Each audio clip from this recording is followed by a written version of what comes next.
شروع اللہ کے نام سے جو بڑا مہربان نہایت رحم والا ہے۔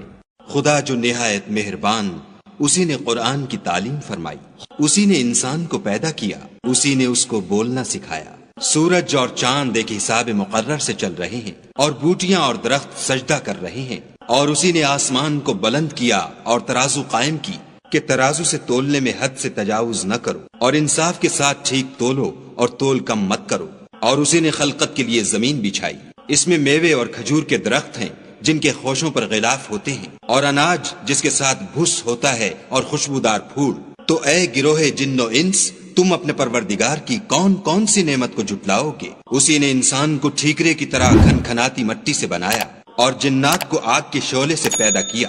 تو تم اپنے پروردگار کی کون کون سی نعمت کو جھٹلاؤ گے؟ وہی دونوں مشرقوں اور دونوں مغربوں کا مالک ہے۔ تو تم اپنے پروردگار کی کون کون سی نعمت کو جھٹلاؤ گے؟ اسی نے دو دریا رواں کیے جو آپس میں ملتے ہیں، دونوں میں ایک آڑ ہے کہ اس سے تجاوز نہیں کر سکتے۔ تو تم اپنے پروردگار کی کون کون سی نعمت کو جھٹلاؤ گے؟ دونوں دریاؤں سے موتی اور مونگے نکلتے ہیں۔ تو تم اپنے پروردگار کی کون کون سی نعمت کو جھٹلاؤ گے؟ اور جہاز بھی اسی کے ہیں جو دریا میں پہاڑوں کی طرح اونچے کھڑے ہوتے ہیں۔ تو تم اپنے پروردگار کی کون کون سی نعمت کو جھٹلاؤ گے؟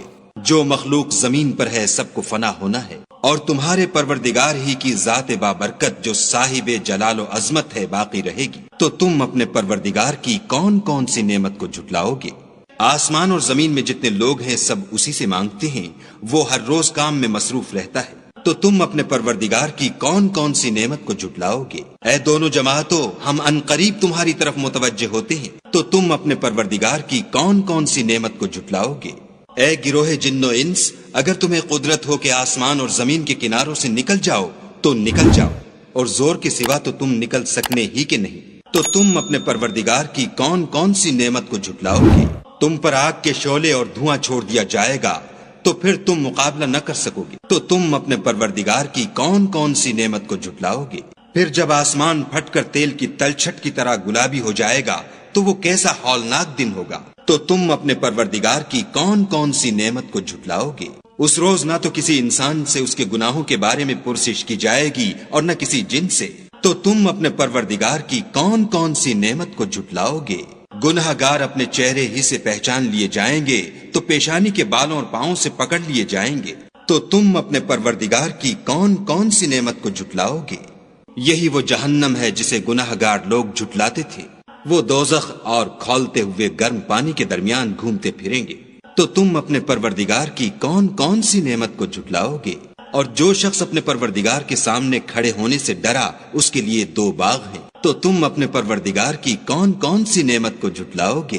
ان دونوں میں بہت سی شاخیں یعنی قسم قسم کے میووں کے درخت ہیں۔ تو تم اپنے پروردگار کی کون کون سی نعمت کو جھٹلاؤ گے؟ ان میں دو چشمے بہ رہے ہیں۔ تو تم اپنے پروردگار کی کون کون سی نعمت کو جھٹلاؤ گے؟ ان میں سب میوے دو دو قسم کے ہیں۔ تو تم اپنے پروردگار کی کون کون سی نعمت کو جھٹلاؤ گے؟ اہل جنت ایسے بچھونوں پر جن کے استر اطلس کے ہیں تکیا لگائے ہوئے ہوں گے، اور دونوں باغوں کے میوے قریب جھک رہے ہیں۔ تو تم اپنے پروردگار کی کون کون سی نعمت کو جھٹلاؤ گے؟ ان میں نیچی نگاہ والی عورتیں ہیں جن کو اہل جنت سے پہلے نہ کسی انسان نے ہاتھ لگایا اور نہ کسی جن نے۔ تو تم اپنے پروردگار کی کون کون سی نعمت کو جھٹلاؤ گے؟ گویا وہ یاقوت اور مرجان ہیں۔ تو تم اپنے پروردگار کی کون کون سی نعمت کو جھٹلاؤ گے؟ نیکی کا بدلہ نیکی کے سوا کچھ نہیں ہے۔ تو تم اپنے پروردگار کی کون کون سی نعمت کو جھٹلاؤ گے؟ اور ان باغوں کے علاوہ دو باغ اور ہیں۔ تو تم اپنے پروردگار کی کون کون سی نعمت کو جھٹلاؤ گے؟ دونوں خوب گہرے سبز۔ تو تم اپنے پروردگار کی کون کون سی نعمت کو جھٹلاؤ گے؟ ان میں دو چشمے ابل رہے ہیں۔ تو تم اپنے پروردگار کی کون کون سی نعمت کو جھٹلاؤ گے؟ ان میں میوے اور کھجوریں اور انار ہیں۔ تو تم اپنے پروردگار کی کون کون سی نعمت کو جھٹلاؤ گے؟ ان میں نیک سیرت اور خوبصورت عورتیں ہیں۔ تو تم اپنے پروردگار کی کون کون سی نعمت کو جھٹلاؤ گے؟ وہ حوریں ہیں جو خیموں میں مستور ہیں۔ تو تم اپنے پروردگار کی کون کون سی نعمت کو جھٹلاؤ گے؟ ان کو اہل جنت سے پہلے نہ کسی انسان نے ہاتھ لگایا اور نہ کسی جن نے۔ تو تم اپنے پروردگار کی کون کون سی نعمت کو جھٹلاؤ گے؟ سبز قالینوں اور نفیس مسندوں پر تکیہ لگائے بیٹھے ہوں گے، تو تم اپنے پروردگار کی کون کون سی نعمت کو جھٹلاؤ گے؟ اے محمد صلی اللہ علیہ وآلہ وسلم، تمہارا پروردگار جو صاحب جلال و عظمت ہے، اس کا نام بڑا بابرکت ہے۔